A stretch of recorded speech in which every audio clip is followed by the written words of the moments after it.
ប្រពៃណីទំនៀមទម្លាប់បុណ្យឡើងមាឃ ឬបុណ្យដាអ្នកតា ទំនៀមទម្លាប់ប្រពៃណី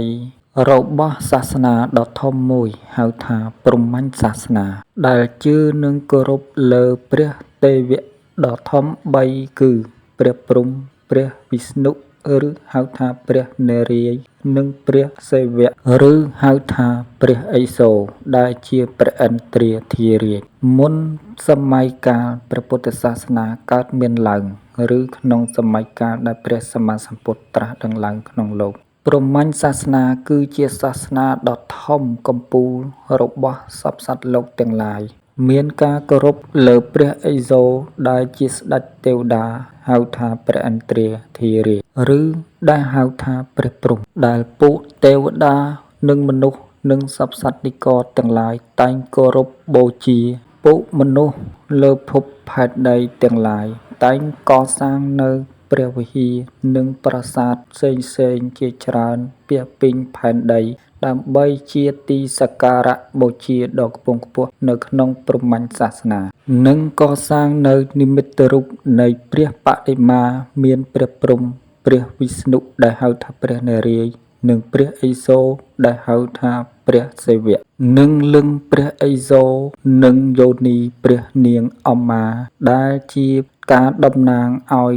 នៃការប្រោសសង្គ្រោះ និងស្រោចស្រង់សត្វលោក នៅតាមល្អាងភ្នំ រូងភ្នំ គុហាភ្នំ ព្រៃឈើ ដើមឈើ ត្រពាំង ទន្លេ បឹងបួ ស្រះទឹក កសិណទឹក តំបន់ទំនាប និងតំបន់ខ្ពង់រាប ដីទួល និងទីដីកោះ របង កំផែង វិហារ និងប្រាសាទជាច្រើន មេឃ ដី និងពពក ដែលពួកមនុស្សទាំងឡាយតែងតែយល់ឃើញថាជាដួងព្រលឹង និងជាវត្ថុស័ក្តិសិទ្ធិដែលអាចទាក់ទាញនូវព្រះអាទិទេពជាស្ដេចទេវតា និងពួកទេវតាទាំងឡាយឲ្យមកតាំងឋិតនៅ និងជួយថែរក្សា ស្រោចស្រង់ និងការពារពួកមនុស្សលោកឲ្យបានសេចក្តីសុខសេចក្តីចម្រើន ហេតុដូច្នេះហើយទើបពួកមនុស្សទាំងឡាយតែងតែធ្វើនៅពិធីដង្វាយបូជា មានគ្រឿងសក្ការៈទាំងឡាយផ្សេងៗ ដើម្បីបូជាដល់ពួកទេវតាទាំងឡាយនោះ ហើយនឹងសុំនូវពរជ័យ សេចក្តីសុខសេចក្តីចម្រើនអំពីពួកទេវតាទាំងឡាយនោះឲ្យកើតមានដល់ពួកគេ ក្រោយមកព្រះសម្មាសម្ពុទ្ធព្រះអង្គទ្រង់បានត្រាស់ដឹងឡើងជាព្រះអរហន្តសម្មាសម្ពុទ្ធ ហើយបានបង្កើតនៅ